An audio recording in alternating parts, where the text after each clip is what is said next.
소나 개나 알아듣는 그 자라투스트라가 아니고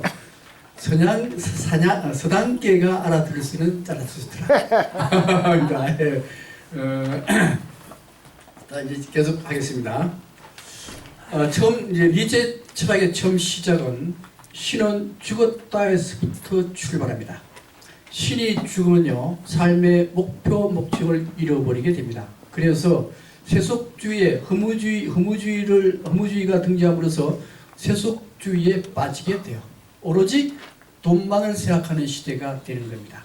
자, 그러면은 이 허무주의를 넘어서기 위해서는 어떻게 해야 되느냐? 신이 죽은 이 시대, 이 세계를 어떻게 살아야 되느냐? 신이 죽었으니까 내가 신이 되어라 이거예요.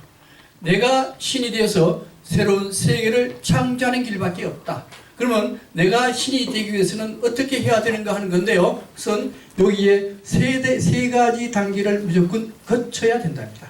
그래서 먼저 첫 번째 단계 뭔가 하면요. 낙타입니다. 낙타인데요. 낙타를 보시면은 낙타입니다. 이게 낙타인데 낙타는 여기에 주인이 꿇습니다. 꿇어요. 굉장히 주인을 굉장히 공경해요. 그래서 하도 꿇어가지고 굳은 살에 비겼어요. 이렇게.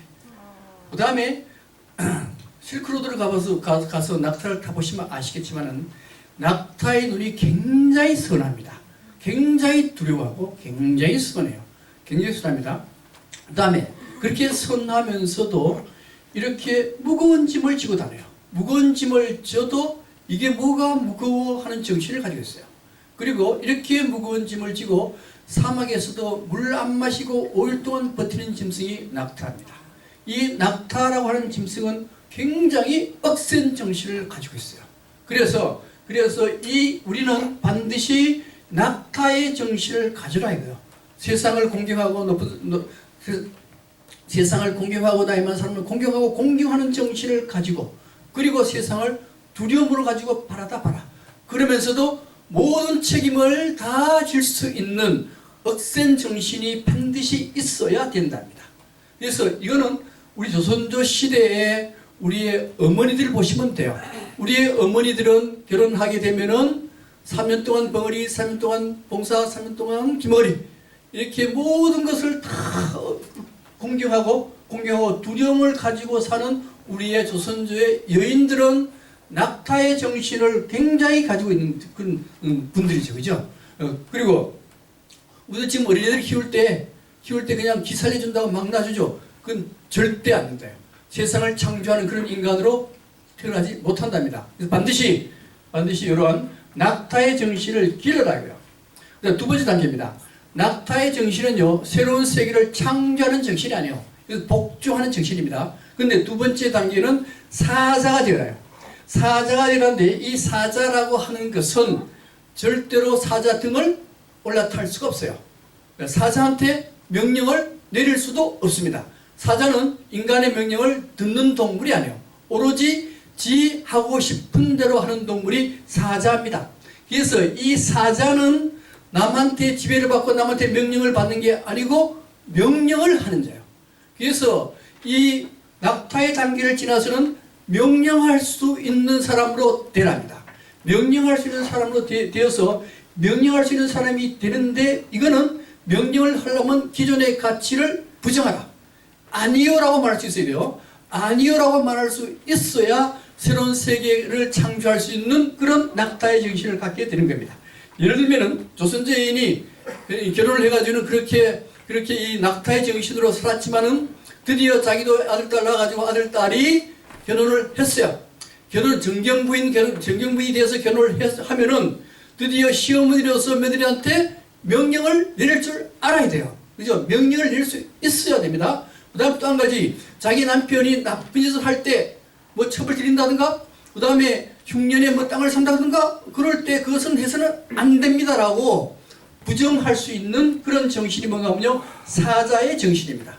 이 사자의 정신이 있어야 새로운 세계, 신이 창조하잖아요. 그죠? 새로운 세계를 창조할 수 있는 정신이 되는 겁니다. 마지막 단계가 뭔가 하면요, 어린아이의 정신이요. 자, 어린아이인데 문제는 어린아이는 굉장히 순수해요. 순수하고 망각을 잘합니다. 망각을 잘하고 또 어린 아이들은 놀이의 세계입니다. 그죠? 놀이 세계. 그래서 이 먼저 망각의 문제입니다. 망각을 해야 돼. 반드시 사람들은 모든 것을 망각을 해야 되는데 망각을 잘 못해요. 예를 들면 이 정경부인인데 이 정경부인은 정경부인이라는 걸 망각을 해야 새로운 창조를 할 수 있는데 망각하지 않고 정경부인으로 살아가요. 정경부인으로 살아가면은 이것은 새로운 세계 창조가 안 돼요. 옆에서 누가 하인이 오면은 정경부인으로 대해요. 그러면 안 되잖아요. 그죠? 그렇게 해서는 새로운 세계 창조가 안 돼요. 그래서 모든 것을 잊어라. 잊을 때 어린애들 보면은 막 싸워. 애들끼리 막 싸우다가 조금 지나면 잊어먹어. 그래서 잊어먹어요. 또 하나 어린애들은 옆에 흑인 애들이라고 해가지고 가를 편견해가지고 뭐 이게 싫어하느냐? 그런 거 없어요. 흑인 애들은 다 똑같이 잘 놀아요. 편견도 없고 그 다음 망각을 잘하고 그리고 애들 세계는 놀이의 세계입니다. 노는 세계요. 놀이의 세계가 가장 중요해요. 나중에 니체가 모든 것을 놀이로 바꿔라 그러는데 그 놀이로 바꿀 수 있는 것은 어린아이밖에 안 됩니다. 따라서 우리의 생활을 놀이로 바꾸려고 하면은 모든 것을 옛날 걸 다 잊어버릴 줄 알아야 되고 그 다음에 새롭게 시작을 다시 해야 돼요. 여기 바로 뭔가 하면 어린아이의 정신입니다. 가장 중요한 것은 이제 모든 걸 과거를 잊어버리고 놀이로 바꿔라. 이 뜻이 됩니다. 그래서 이제 낙타 사자 어린아이가 되어서 나중에 초인 위버맨 씨가 되는데 이 위버맨 씨가 살아가는 세계를 먼저 보겠습니다. 그 세계는 어떤 세계인가 하면 힘의 의지가 작용하는 세계요. 그래서 힘의 의지에 대해서 말씀을 드리겠습니다. 우리 집에 가면요. 집에 가면 이제 또 시어머니가 있고 며느리가 있어요. 시어머니하고 며느리하고 막 싸워. 왜 싸우겠어요? 자기가 권력을 많이 가지려고 힘을 많이 가지려고 싸워요. 싸우는데 누구를 가지고 싸우는가 하면 누구를 중간에 놓고 싸우는가 하면 누구를 중간에 남편을 중간에 놓고 싸워요. 근데 문제는 남편도 권력을 많이 가지려고 그래요. 권력을 많이 가지려고 그러는데 권력을 많이 가지려면은 고부간의 사이가 좋아야 되겠어요? 고부간의 사이가 나빠야 되겠어요? 나빠요. 고부간의 사이가 나빠야 남편의 권력이 강화됩니다. 그래서 남편이 오히려 고부 갈등을 은근히 부추길 수도 있습니다. 만약에 고부 갈등이 없잖아요. 없으면은 남편은 권력이 없어져 가지고 장모한테 두들겨 맞아요. 그렇죠? 지금 장모한테 두들겨 맞는 시대죠. 그래요. 그 다음에 고부 갈등이 요새 있습니까? 없어요. 없어요. 없으니까 지금 시대는 장모한테 사위가 두들겨 맞잖아요. 그죠? 그러니까 모든 가족 관계는 전부 다 권력을 확대하려고 해요. 확대하려 합니다. 근데 문제는 이 권력이 과연 좋은 거냐 나쁜 거냐 하는 문제가 있어요.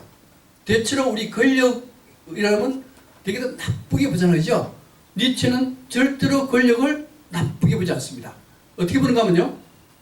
넘어갈게요. 여기. 잘 보일란가 모르겠는데 요거 여기 누군가 하면요. 베너입니다. 베너네. 아시죠? 베너. 영화 베너 아시죠? 네. 베너가 로마인이 이 로마 군사 행군을 하는데 그가 좀 들어가지고 노예가 돼요. 그죠? 노예가 돼서 갤리선에 이 노젓는 걸로 돼. 그죠? 노젓는 걸 해가지고 노조를 짓고 있는데 총사령관, 해군 사령관 아리스가 들어가요. 또 와요. 아리스가 들어오니까 베너 보니까 인간이 좀 다른 것 같아. 그래가지고 채찍으로 팍 때립니다. 채찍으로 때리니까 베너가 벌떡 일어나가지고 뭐 성질내서 벌떡 일어나가지고 두들기 펼듯이 하자는 거죠. 그렇게 하는 거예요. 그렇게 하는데 이게 근데 이 아리우스는 베너를 굉장히 높게 봤잖아요. 그죠? 저는 된 놈이네. 이렇게 한 거예요. 근데 다른 노예들은 이렇게 탁 두들기면 어떻게 했어요? 아이고 주인님 잘못했습니다. 앞으로 내가 더 잘 너를 적게요. 이렇게 할 거 아니에요. 그게 좋은 거냐? 아니면 배너처럼 탁 튀기면서 저항하는 게 권력이 좋은 거냐? 어떻게 좋아요? 여기서 벤허의 영화에서는 벤허의 저항하는 정신을, 권력 의지를 아리우스가 굉장히 높이 평가하네요. 평가해가지고 나중에 벤허를 불러들이잖아요. 자기 방으로 불러들어가지고 얘기만 하잖아요. 그죠? 하고는 이야, 저 벤은 된 놈이네. 권력 의지가 충분한 놈이네. 그래서 돌려보내요. 돌려보내고 난 뒤에 그 갤리선이 이게 선이 딱 부러지면서 이 배가 쪼가리잖아. 가려지잖아. 그때 아리우스가 그 북안보고 벤허의 여기에 치어진 쇠를 풀어줘라. 풀어줘라 해가지고 벤허가 거기 풀려나와가지고 아리우스가 물에 빠져 죽을 때 살리는 거 아니에요. 그죠? 살려가지고 자유 해방노예 해방됐잖아요. 그죠? 그거거든요. 그래서 니체가 얘기하는 권력 의지를 하는 것은 노예의 권력 의지. 노예의 권력 의지가 뭔지 압니까? 노예들은요, 두들겨 맞으면서 뭘 주장하는가 하면은, 야, 노예도 인권이 있는데 인권을 중요시해야지. 이거요. 그 다음에, 노예도 사람인데 사랑을 해야지. 이러한 이런 것은요, 이게 노예의 도덕이고, 원한 도덕이에요. 원한 권력이요. 이 원한 권력은 새로운 세계를 창조하지 못한답니다. 새로운 세계의 창조는 이 벤너가 가지고 있는 이런 정신이 새로운 세계를 창조하는 건데, 이걸 뭐라고 하면 주인 권력이라 그러고, 이걸 노예 권력이라 그래요. 그래서 니체가 주장하는 권력의 의지는 노예 권력이 아니고 주인 권력입니다. 주인 권력? 자, 주인 권력인데, 이 니체의 권력 의지를 잘 표현한 소설책이 하나 있는데, 이게 뭔가 하면요, 이게 여기 바로 노인과 바다. 어니스트 웨밍이가 쓴 노인과 바다인데, 이게 1952년도에 써가지고 1954년도에 퓨리처 상도 받고 노벨 상도 받은 뛰어난 소설. 이거보다 더 잘 쓸 수도 없고 여기에 더 보탤 것도 없는 가장 아름다운 소설 노인과 바다입니다. 노인과 바다는 바로 니체의 권력 의지를 잘 나타내는 소설이요. 자, 이 노인과 바다, 이 주인공이 산티아고잖아요. 산티아고가 혼자서 배를 타고 고기를 잡으러 나가요. 84일 동안 고기 한 번도 못 잡았어. 85일째 되는 날 드디어 낚시에 딱 낚여지는데 이게 청새입니다. 청새기? 청새치. 자, 청새치가 딱 잡히는데 잡아 당기니까 이게 안 오네 이게. 워낙 고기가 커가지고 안 오니까 끌려가니까 이게 끌려가 이틀 동안 온갖 쌈 끝에 3일째 딱 잡아냈어요. 그러면서 이틀째 될 때 뭐라고 얘기하는가 하면요. 나의 형제요. 나는 너처럼 고귀한 물고기를 본 적이 없다. 나를 죽여도 좋다. 누가 누구를 죽이든 이제 나는 상관없다. 이렇게 딱 얘기를 해요. 이게 무슨 소리인가 하면요. 아까 아리우스와 벤너 관계입니다. 그죠? 자, 노인은 아리우스. 그 다음에 여기 청새치는 벤너. 그래서 아리우스와 벤너의 관계의 권력 의지가 충돌하면서 새로운 세계를 열었잖아요. 그죠? 마찬가지로 이 노인과 바다에서 청새치와 노인이 싸우면서 새로운 세계를 창조했던 겁니다. 이게 권력이죠. 권력의지인데 문제는 여기에 니체가 이걸 어떻게 적용할 수 있는가 하면 니체라는 사람도 아까도 니체의 생애를 봤을 때 괴로움의 연속이죠. 온갖 두통, 온갖 위통, 눈 아픈 거 이런 거고 그 다음에 자기가 아버지처럼 빨리 죽을지도 모른다는 온갖 고통에 시달리면서 그 고통과 싸우면서 뭘 키웠어요? 권력 의지를 키웠다 이거요. 그죠? 그래서 권력 의지는 나쁜 게 아니고 새로운 세계를 창조하기 위해서는 반드시 필요한 게 권력의 의지라고 하는 겁니다. 근데 문제는 이 권력의 의지는 이 우주 구성하는 모든 요소들은 다 권력의 의지를 다 가지고 있어요. 아까 시어머니하고 고부하고 남편하고 싸울 때 그때 다 권력 의지지만은 그 주위를 둘러싼 사람들도 전부 다 권력 의지를 다 가지고 있습니다. 권력 의지가 없는 사람은 죽은 것과 같답니다. 그러니까 권력 의지는 생명체가 살아있다는 증거인데 그래서 문제는 이 우주의 만상은 모두가 권력 의지를 가지고 있는 관계의 세계입니다. 관계의 세계이기 때문에 만약에 여기 아까 시어머니, 시아버지, 시어머니하고 고부하고 남편인데 하나가 죽었다? 그러면 권력이 변동생기죠. 권력이 약화돼요.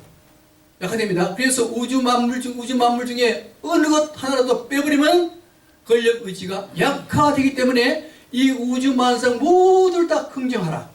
긍정하는데 이건 이제 국가협회에서 실을 가지고 얘기할 수 있는데 시간이 기니까 그런 관계, 그게 권력이 모든 권력은 다 권력을 다 가지고 있는데 그것은 관계의 세계이고 그 중에 어떤 것 하나라도 뺄 수 없다. 그래서 대지를 긍정하라. 대지의 모든 만물의 존재를 긍정하라. 이렇게 나오는 게 니치 사사입니다. 넘어갈게요. 다음 이렇게 해서 힘의 신이 죽은 세계에 새로운 세계를 창조하려고 하는 이 세계는 권력의 의지가 충만한 세계입니다. 그 세계에서 우리는 창조하기 위해서는 뭐가 되는가 하면 초인 위버맨시가 돼야 돼요. 초인이 돼야 됩니다. 초인이 돼야 되는데 이 초인에 대한 얘기는 초인이 뭔가 하면요. 여기에 노인은 정세치와 싸우면서 새로운 가치를 창조하는 이 노인이 위버맨시요. 위버맨시가 하늘을 붕 날아다니는 게 아닙니다. 새로운 세계를 창조하기만 하면 위버맨시가 돼요. 그 다음에 문제는 이제 노인이 정세치를 잡아가지고 잣을 팍 쥐어가지고 배에 옆에 끼고 가요. 이 정세치가 피를 흘리잖아요. 그죠?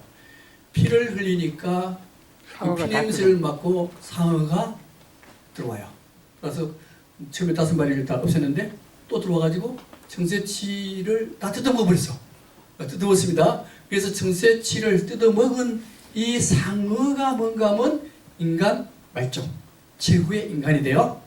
아시겠죠? 자, 이게 노인은 위버맨시 초인이고 상어를 정세치를 뜯어먹은 상어는 인간 말종 이렇게 됩니다.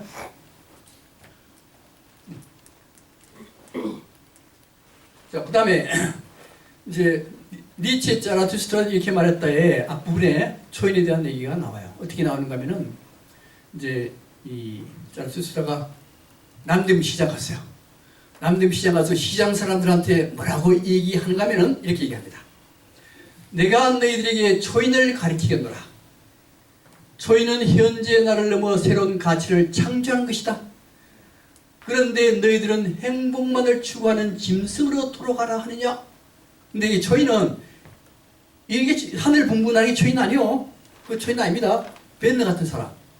그 다음에 아까 말했던 노인 같은 사람. 이 사람들이 새로운 세계를 창조하는 사람들이기 때문에 그 사람들이 바로 초인이 되는 거예요. 이건 아닙니다. 그 다음에 그러니까 이제 시장 사람들은 오로지 추구하는 게 뭡니까? 돈 버는 걸 추구해요. 그죠? 돈 버는 걸 추구하는 사람한테 초인을 백날 얘기해봤자 그 사람들한테 먹힐 리가 없어요. 그래서 초인들이 뭐라고 얘기하는가 하면 자라투스트라요. 우리는 인간 말종이 되도록 해줘라. 그러면 우리는 그대에게 초인을 선사하겠노라. 이렇게 얘기하네. 예, 이게 무슨 소리냐? 이게 무슨 소리가 뭐냐?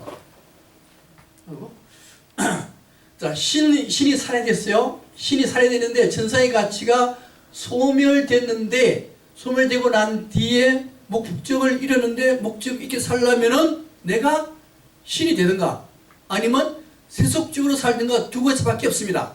그래서 신이 되는 신이 되는 길은 바로 초인인데 내 스스로 신이 되는 길인데 요거는 권력 의지로 아까 권력 의지 얘기했죠. 권력 의지로 새로운 세계를 만들려는 사람이 초인입니다.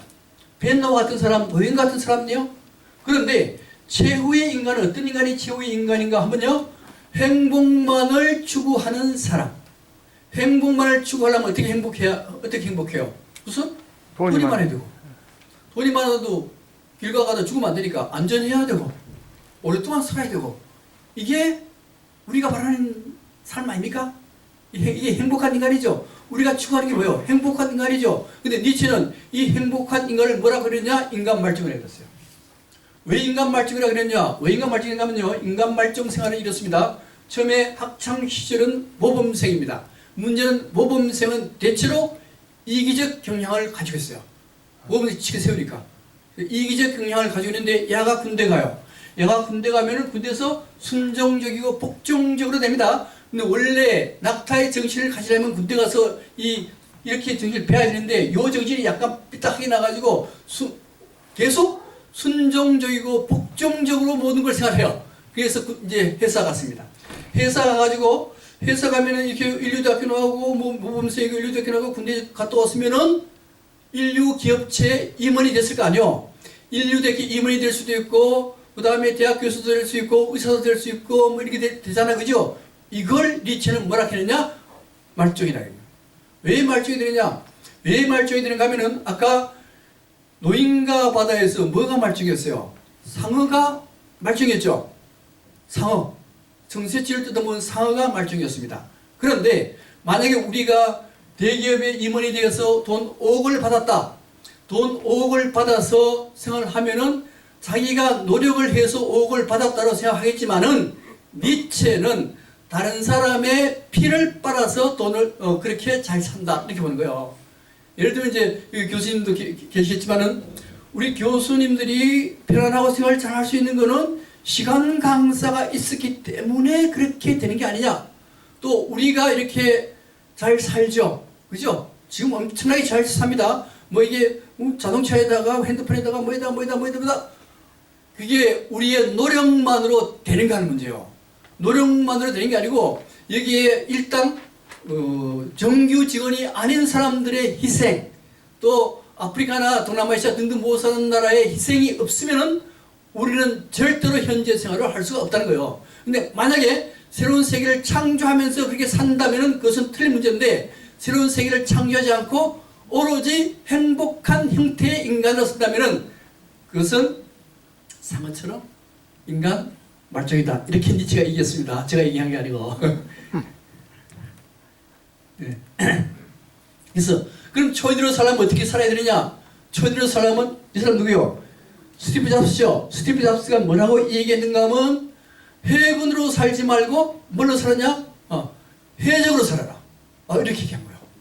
해군으로 살지 말고 해적으로 살란 뜻이 뭔가 하면 해군이라고 하는 것은 정해진 규칙에 의해서 움직여지는 게 해군입니다. 해적은요, 정해진 기존 가치관을 다 파괴시켜버리고 내 마음대로 살아가는 게 해적이요. 그래서 이 스티브 잡스는 해적처럼 살아라. 근데 이제 한 보름 전에 내 동생이 사망했는데 내 동생의 생활이 해적 생활을 좀 했어요. 그래서 그걸 조금 말씀드리겠습니다. 내 동생은 아마 40살에 국제학부의 부사장이 됐어요. 내가 이제 다른 제약회사로 가서 부사장 하다가 이제 4년 전쯤에 일본에 제약기기가 있어요. 한 중고 한 20억 정도 간대. 그래서 회장한테 이 제약기기를 좀 도입합시다. 회장이 답을 안 하는 거예요. 대답을 안 해. 분명히 가져오면 돈 벌 것 같은데 대답 안 해. 그럼 대답 안 하면 보통 사람은 그 도입 뭐 하잖아, 그죠? 뭐 하는데 지가 자비로 돈 20억을 마련해가지고 그걸 뜯어가지고 지가 다 일본어 공부해가지고 뜯어가지고 그걸 공장 앞에다 딱 설치해놓은 거예요. 회장 보는데 설치해놓고 4개월 동안 기다린 거예요. 답이 떨어지기로 이 회장이 답을 안 하네. 4개월 동안 답을 딱 했어요. 4개월 동안 답 딱 하고 몇 달 뒤에 암이 걸려버렸어. 암이 걸려가지고 한 3년 됐습니다. 그때 이미 말기였어요. 위암 말기가 됐습니다. 말기 돼가지고 3년 전에 프랑스 갔을 때 그 복수를 페트병을 한 배가 더 빼려더라고. 해서 그럼 이게 내 생각에 이게 한두 달밖에 못 갈 것 같더라고. 근데 3년을 살았는데 그 암 투병 기간에 그 자기가 수입해온 그 기계를 다 조립했어요.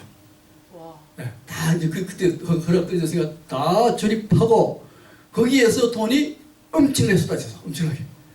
1년에 뭐 말도만 많은 거 돈 떨어져 이익이 났대요. 그래서 자기네는 뭐 회장이 기분이 좋아가지고 전 직원한테 20만짜리 소갈비 다 줘. 그 정도. 이게 뭐예요? 이게 회적 생활이에요. 이게 그렇게 하라 이거요.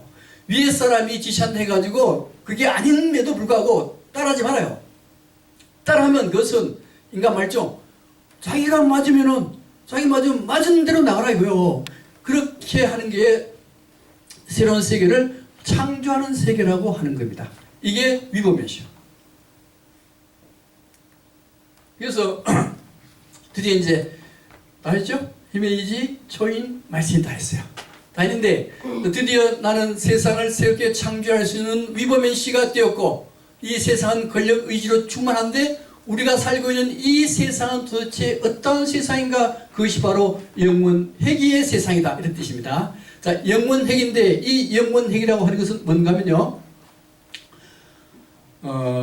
우리 이제 그 초등학교 때 방학 숙제가 일기 쓰는 게 방학 숙제였잖아요, 그죠? 일기 쓸 때 뭐 매일 일기 쓰는 학생 거의 없어요. 없고 계약이 한 며칠 남았으면 그때부터 몰아서 일기 씁니다, 그죠? 몰아 일기 쓸 때 어떻게 쓰는가 하면 오늘 날씨 맑음, 아침 먹었다, 그리고 친구들과 같이 놀고 점심 먹었다, 점심 되게 맛이 있었다, 그리고 또 놀고 저녁 먹고 잤다. 그 다음날 일기는 또 마찬가지, 날씨 맑음, 아침 먹었다, 뭐 했다. 그러니까 일기장 딱 들여다보면은 그게 그거야, 그게 그거.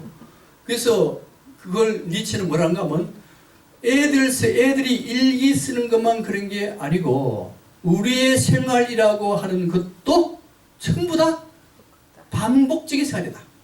그런 얘기요. 반복적인. 우리는 무슨 뭐 큰 목적이 있어가지고 위대한 일을 하는 것처럼 해가지고 매일매일 틀린 것 같지만은, 니체가 보기에는 아침 먹고 놀고 점심 먹고 놀고 저녁 먹고 놀고 잠자고 이런 생활을 계속 반복적으로 한다. 그리고 이 신이 주은 이 세계에 목적을 가지고 사는 사람이 있느냐? 없다는 거예요. 아무도 없다. 계속 일이 반복될 뿐이지 목적을 가지고 사는 사람은 없다. 목적 가지고 위대한 사람은 목적이 있는 것 같지만 없다는 거예요. 모든 사람은 삶의 목표가 없어요. 그러니까 삶을 무겁게 살 필요가 있습니까? 무겁게 살 필요가 없어요. 목표가 없는데 뭘 무겁게 살아? 그냥 생활을 가볍게 살아라요. 예, 가볍게. 그 사상이 영원회귀 사상인데, 그래서 니체가 뭐라고 얘기하는가 하면 모든 사상 중에 사상이요 최고의 사상은 영원회귀 사상이다. 이런 거예요. 물론 이제 우리 이제 이렇게 나오면 이게 뭐 이제 우리는 학교도 공부하면은, 이제 학교 열심히 공부하면은 대학교만 잘 들어가면 이제 공부할 필요 없겠지 이렇게 생각하는데 아니잖아요. 대학교 들어가가지고 또 취직하려고 그러면은 또 취직 공부 엄청나게 해야 되고, 그러면 이제 끝날 줄 알았는데 대기업체에 가보니까 그것도 공부 안 하면 안 되네. 이게 또 엄청난 고통의 연장일 뿐이지, 모든 고통의 반복일 뿐이지, 그게 새로운 게 있는 게 아니다 이거예요. 그래서 이걸 가지고 뭐라고 하면요, 영원 회귀 사상이라고 하는 겁니다. 예, 모든 것이 반복. 예. 자, 해볼게요. 근데 뭐라고 얘기하는가 하면요, 마찬가지로 아까 시장 갔잖아요, 그죠? 시장 갔을 때 밧줄 타는 얘기가 나와요. 밧줄 타는. 자, 밧줄 타는 얘기 나오는데 뭐라고 하면 인간은 짐승과 초인 사이에 놓인 밧줄이다. 인간이라고 하는 것은 여기 밧줄이 있는데 밧줄 사이 이쪽으로 넘어가면 이쪽으로 가면은 최후의 인간이요, 이쪽으로 가면은 초인이 되는데 그 사이에 밧줄 타는 것이다. 그래서 자라투스트라가 숲에서 가까운 마을을 찾아왔을 때 그곳 강자의 군중이 모여있는 것을 보았다. 어떤 광대가 줄타기 한다는 것이었다. 그래서 건너는 일도 위험하고 중간에 멈추는 일도 뒤돌아보는 것도 위험하다. 더욱이 부들부들 떨면서 멈춰있는 것은 더욱 위험하다. 인간이 위대한 점은 인간이 하나의 단위이며 목적이 아니라는 점에 있다. 인간이 사랑을 받을 까닭은 인간이 하나의 가도이며 몰락이기 때문이다. 이런 얘기인데 이게 무슨 소리가 하면요, 인간은 외줄타기 하는 인생이라는 거예요. 그래서 이쪽으로 넘어가면은 말종이 되고 이쪽으로 가면 최후의 인간이 되는데, 목표가 있느냐? 외줄타기 하는 인생에 목표가 있어요? 이 줄타기 하는 사람의 목표가 있습니까? 목표 없습니다. 목표 없고 오로지 안 떨어지기 위해서 갈 수밖에 없어요.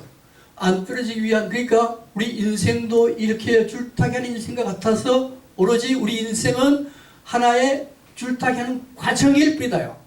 과정인데 문제는 이 줄타기 하는 사람은 여기에 집중하지 않으면 떨어집니다. 이 순간에 줄타기 하는 거에 몰입을 하지 않으면 떨어져 버려요. 그래서 우리 인생은 목표가 없이 오로지 그 과정인데 그 과정을 잘 살기 위해서는 순간에 몰입을 하랍니다. 순간에 몰입하라. 예, 그 다음에 그래서 니체는 뭐라고 얘기하는가 하면 자, 성곽이 하나 있는데 성곽이 하는데 앞으로 외길이 뻗쳐져 있고 그 외길은 영원히 가는 길이다. 그 다음에 뒤로도 길이 하나 있는데 영원히 가는 오솔길인데 그것은 과거로 가는 길이다. 그래서 이 성곽이라고 하는 것은 바로 순간이다 이렇게 얘기합니다. 순간, 우리가 사는 삶은 하나의 긴 과정이지 목적이 있는 것은 아니고, 그러니까 한 순간순간에 충실하게 살지 않으면 안 된다요. 충실하게 살면. 그래서 순간에 몰입을 하랍니다. 몰입하라.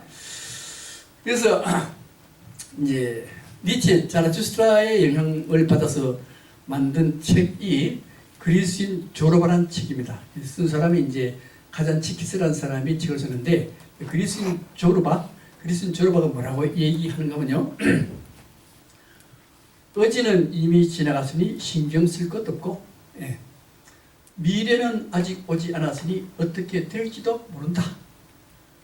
그러니 오직 현재 이 순간만이 중요하니 몰입하자. 이렇게 얘기해요. 그 다음에 인생을 어정쩡하게 살지 말자. 예. 그러면 모든 것이 어정쩡하게 된다. 지금 하고 있는 일에 몰입하여 온몸을 다 던져 화끈하게 일을 하라. 그러면 희열을 얻을 것이다. 무슨 소리인가 하면 사람 사는데 누구라도 다 목표 없다. 오로지 과정이 있을 뿐이다.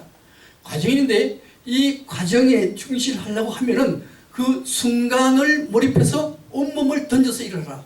그것만이 희열을 얻는 방법이다. 그래서 한익이 이 자서전도 무덤에 요비명도 우물쭈물 하다가 내 이럴 줄 알았다. 그렇게 썼잖아요. 그러니까 그 순간이라는 게 뭐냐? 순간은 굉장히 희열이 굉장히 있는 그게 순간입니다. 이게 뭔가 하면요, 기독교에 통성기도 하는 데죠, 그죠? 통성기도. 통성기도 하는 데인데, 기도 중에 최고의 기도는 통성기도입니다. 통성기도는 뭔가 하면 내 정신이 없는 상태, 무아의 상태에 빠지해요. 무아의 상태에 빠졌을 때 누가 들어와요? 여기에 신이 들어옵니다. 신이 들어왔을 때 굉장한 희열을 느끼게 돼요. 그래서 기독교에서 통성기도에 맛을 들인 사람은 다른 기도를 할 수가 없다 그럽니다. 그래서 어떤 목사님은요, 절대 통성기도 하지 마라 그래요. 왜요? 통성기도는 한순간에 몰입해서 희열을 느끼기 때문에 다른 건 통하지 않거든요. 이거 말하라 그래요. 근데 문제는 이게 뭔가 하면 무당종교의 특색이에요. 무당종교, 우리 70년대, 80년대 되면은 묻지마 관광 많이 갔죠? 많이 갔어요. 많이 가는데, 저도 이제 시골에니까 시골 마을 사람들 전체가 이제 묻지마 관광 가요. 묻지마 관광은 아니고 시골 사람 전체가 버스 타고 1박 2일 놀러 갑니다. 놀러 가자마자 뭘 하는가 하면요, 술을 더 먹여요. 모든 사람 다 먹입니다. 술을 먹고 조금 지나면 흥이 있으면은 전부 다 춤추고 놀아요. 이 춤추고 노는데, 이 춤추고 놀 때 느껴본 사람은 아시겠지만 굉장한 희열을 느낍니다. 그 희열을 느끼는 이유가 뭔가 하면 무아의 상태에 빠져서 그래요. 무아의 상태에 빠지고, 그 다음에 원래 신이 들어오면 종교가 되고, 무아의 상태만 빠져도 몰입이 돼요. 그 순간을 몰입합니다. 노래하고 춤추는데 몰입을 해요.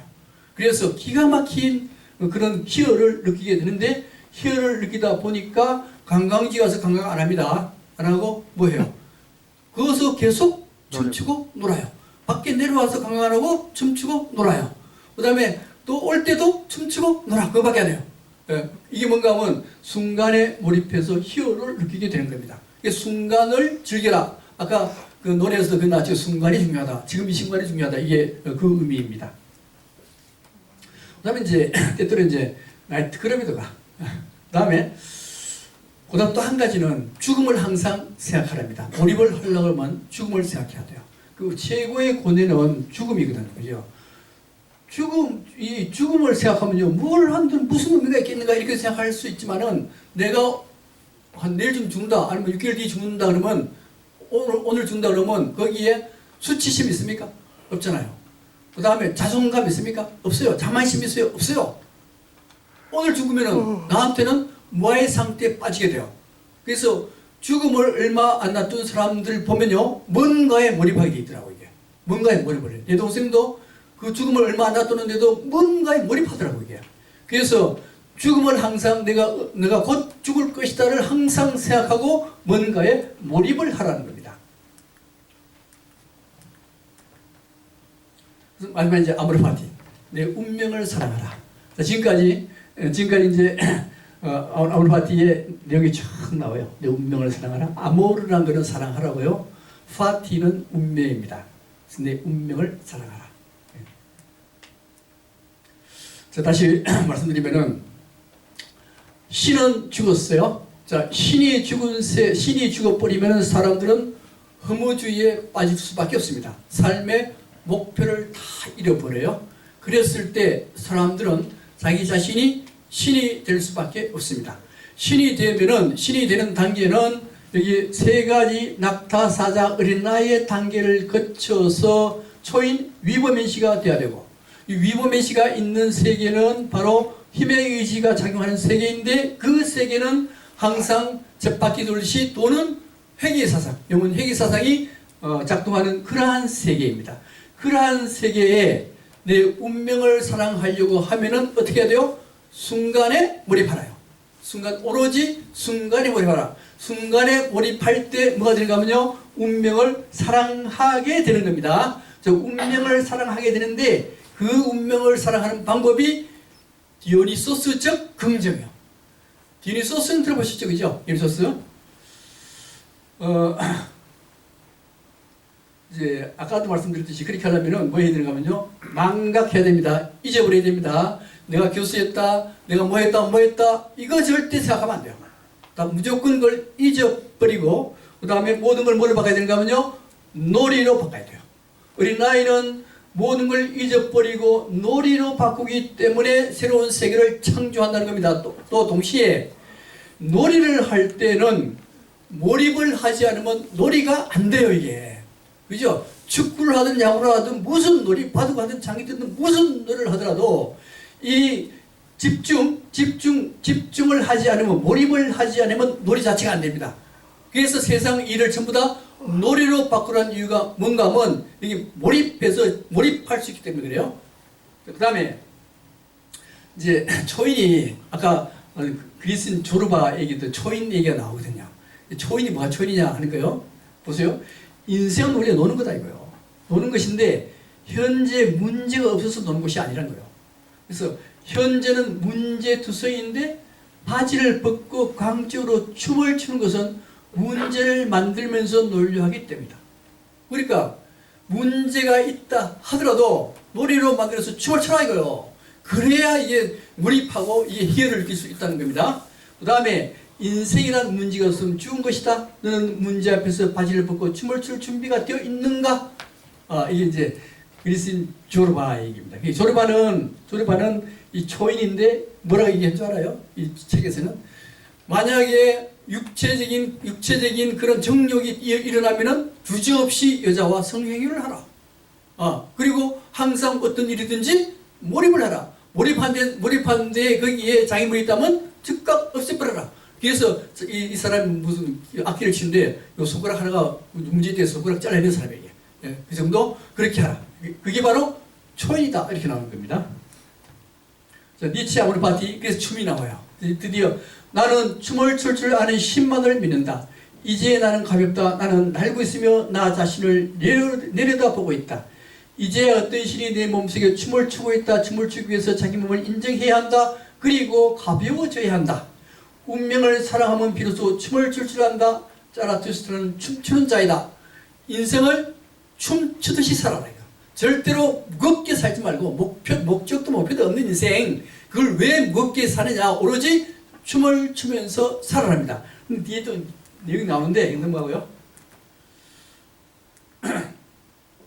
춤의 의미입니다. 근데 신에는 두 신이 있어요. 한 신은 아폴론 신이고요. 아폴론 신 또 하나의 신은 디오니소스 신입니다. 근데 니체는 어느 신을 좋아하는가 하면 아폴론이 아니고 디오니소스 신입니다. 아폴론이라는 신이 어떤 신인가 하면요. 아폴론이 태양신, 아폴론이죠. 태양신. 태양마차를 몰고 다니는 신이 아폴론이요. 아폴론인데 이 아폴론의 아들이 파이톤이 아폴론의 태양마차를 빌려 타요. 빌려 타가지고 서툴잖아. 서투니까 여기에 너무 밑으로 내려갔어요. 밑으로 내려가니까 그만 물이 다 없어져가지고 사막지대가 돼버렸어요. 사막이 된 이유는 바로 그 이유입니다. 그 다음에 흑인들 얼굴이 다 타버렸어. 그래서 흑인이 된 거예요. 그러니까 마차, 이 태양을 모는 것은 아주 규칙적으로 잘 몰아야 돼요. 이게 아폴론 신이 하는 일입니다. 아폴론 신. 그래서 요 이름이 아폴론이라는 거 있죠. 우주선. 아폴론이라는 우주선이 있어요. 왜냐하면 이 우주선은 정말 하나라도 틀리면 안 되거든, 그죠? 다 규칙대로 날아가야 돼요. 그래서 신 이름을 붙인 거예요. 그래서 이 기독교 유교의 세계관은 아폴로 신이에요. 근데 디오니소스입니다. 디오니소스는 이게 포도주의 신이에요. 포도주의 신인데 얘가 이제 디오니소스거든요. 잘생겼죠? 잘생겼는데 이건 좀 부족한데. 그런데 제가 한번 얘기했죠. 서양의 이걸 만들 때, 성기를 만들 때는 절대로 어른 성기 만들면 안 돼요. 어린애 성기를 갖다 붙여야 됩니다. 남자의 경우는. 여자는 성기를 만들면 안 돼요. 이게 음란이냐 아니냐의 규정입니다. 그래서 이렇게 이 포도주 디오니소스입니다. 디오니소스는 이 종교도 있어요. 종교는 광란의 종교입니다. 춤추고 팍 노는 종교. 그래서 이 디오니소스 어떻게 하냐면은 종교적인 행위를 할 때 여자들이 가면을 써요. 가면을 쓰고 산으로 올라가서 무아의 상태에 빠질 때까지 춤을 춥니다. 무아의 상태에 빠져서 그 다음에는 디오니소스, 그 다음 야생동물 이런 걸 보죠, 그죠? 야생동물이나 인간 이런 걸 보면 무아에 도취게 돼가지고 그걸 두들겨 잡아요. 왜 잡는가 하면 그게 디오니소스라는 거예요. 그래서 그걸 잡아서 먹습니다. 만약에 거기에 어린애도 있다, 어린애도 잡아서 먹어요.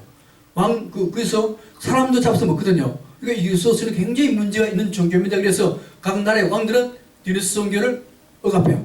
억압하는데 이 디오니소스 종교는 무아의 도취 상태에서 그 야생동물 인간을 먹는 이유는 그걸 디오니소스를 봤어요. 그래서 내가 그걸 먹게 됨으로써 난 누가 돼요? 나는 디오니소스가 되는 겁니다. 이게 기독교로 오면서 미사, 피와 예수의 포도주는 예수의 피요, 밀떡은 예수의 몸, 이 돼서 내 안에 예수를 모신 것 같이 원래 그 시발점은 디오니소스 종교예요. 자, 이 디오니소스 종교에서 이렇게 무아의 도취에 빠져요. 무아의 도취에 빠지고 그 다음에 겨울 도취에 빠지고 이렇게 흔들고 그 다음에 거의 그 다음날 새벽 되면 탈진 상태, 죽음의 상태 됐죠, 그죠? 이게 디오니소스의 종교 의식이거든요. 그래서 이게 마치 우리나라의 무당 종교 아주 유사한 면을 가지고 있습니다. 수화평 이루어지고 대과 특종요. 이거는 이제 기독교적인 그와 유사하게 이제 유사한 건데 이건 설명을 생략하겠습니다. 마지막인데요. 저는 포스코 근무했었는데 포스코의 근무 분위기가요. 굉장히 옛날에 내 근무할 때는 굉장히 딱딱했어요. 군대식이었어요. 군대식 돼가지고 뭐 조금만 잘못하면 이 새끼 저 새끼 막 욕도 막 하고 기한판을 얼굴에 던지기도 하고 그런 시대 그런 것들이었습니다. 굉장히 두려운 이 아폴론적인 세계거든요. 이게요. 아폴론적인 세계인데 그다음 이제 과장이 이제 시큰 욕해놓고는 저녁 때쯤 되면 태어날 때쯤 되면 우리 오늘 고생했으니까 나이트클럽 가자 그럽니다. 나이트클럽 가자 그래요. 그래서 나이트클럽을 가요. 자, 나이트클럽 가면 춤춰. 그죠? 이 춤추고 요새는 뭐 남자들이 잘 안 가고 여자들이 많이 가니까 춤추는 사람이 남자로 바뀌었어요. 이렇게요. 어떨 때는 이게 천장도 탁 뻗어져. 이렇게 그런 멋있는 곳이 바로 나이트클럽입니다. 이게 바로 뭔가 하면요. 디오니소스적인 세계입니다. 자, 여기 가면은 우선 이거면 이제 우리는 대체로 노래를 가수가 왔으면 노래 듣고 하잖아요, 그죠? 그때 우리는 들으면서 뭘 생각하는가 하면 저 가수는 노래를 잘한다 못한다 이걸 평가하면서 들어요, 그죠? 그렇게 들어요. 그 다음에 우리 종교 이제 성당이나 예배당 갔을 때 우리는 우리 대상 바깥에 있는 신들을 경배하고 신들의 뜻을 따르려고 노력을 합니다, 그죠? 근데 우리 나이트클럽 갔을 때는 어떤 행위가 이루어지는가 하면 나이트클럽에 가도 가수가 있고 춤추는 사람들이 있어요.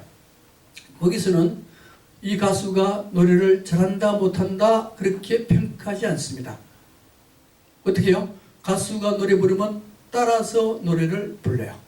그 다음에 여기 춤을 추면 같이 따라 나가서 춤을 출 뿐이지 그 춤추는 무희가 춤을 잘 춘다 못 춘다 평가하지 않습니다. 그 얘기는 다르게 얘기하면은 우리가 나이트클럽에 갔을 때 우리는 예술인이 되는 겁니다. 그죠? 음악 감상에 갔을 때는 평가하는 사람이지만은 여기에 갔을 때는 같이 노래하고 같이 춤추는 것이기 때문에 우리는 같이 춤을 추고 노래하니까 우리는 스스로 예술인이 되는 거예요. 기존 가치관에서는 아폴론적인 세계관에서는 노래나 이런 것들은 평가의 기준일 뿐인데 디오니소스적인 세계관에서는 내가 춤을 추고 노래하고 하는 예술인의 경지로 바뀝니다. 그 다음에 바깥의 아폴론적인 세계관에서 종교는요, 신은 우리가 믿는 대상입니다. 그런데 여기서의 종교는 어떤 종교, 디오니소스적인 세계관에서 어떤 종교인가 하면은 이 종교에서는 여기서는 무아의 상태에 빠져요. 내가 무아의 상태에 빠지고 신이 나한테 들어와요. 이게 디오니소스 종교입니다. 신이 나한테 들어오게 되면은 나는 바로 신으로 바뀌어져요. 신으로 바뀌어지기 때문에 새로운 세계를 창조하는 자로 바뀌고 새로운 세계 창조하면서 창조된 사람들을 사랑하는 존재로 바뀌어집니다. 이게 디오니소스적인 세계관, 디오니소스적인 풍류, 춤이 의미하는 겁니다. 따라서 여기서 니체는 디오니소스를 항상 긍정하라고 굉장히 강조해요. 그 이유가 뭔가 하면은 그 이유가 바로 내가 창조자로 되어라. 창조자가 되었을 때 새로운 예술을 창조할 수 있고 새로운 세계를 창조할 수 있는데 그것은 놀이로 바꿔라. 놀이의 가장 중요한 것은 춤이거든요. 그래서 춤추며 살아납니다. 춤추며 살아나는데 과연 그 춤추며 살 수 있느냐? 돈은 언제 벌고? 그런 문제가 있는데 이런 것들입니다. 이게. 그래서 이 무교 세계에는 항상 신하빌에 의해서 모든 것들이 조화되는 세계, 디오니소스적인 긍정의 세계는 바로 그런 세계이고요. 또 하나는 삶과 예술, 삶과 신앙이 통합되는 그런 세계, 이게 바로 디오니소스가 추구하는 종교이거든요. 니체가 추구하는 것도 바로 이거였고, 이렇게 하려면은 모든 걸 노래로 바꾸고 춤으로 바꿔랍니다. 삶을 무겁게 살지 말고 가볍게는 어떻게 해요? 가볍게는 어떻게 해요? 놀이로 춤으로 바꿔라. 놀이로 춤으로 바꾸면 일을 언제 하냐 이런 문제인데, 그건요, 우리 옛날에 모순기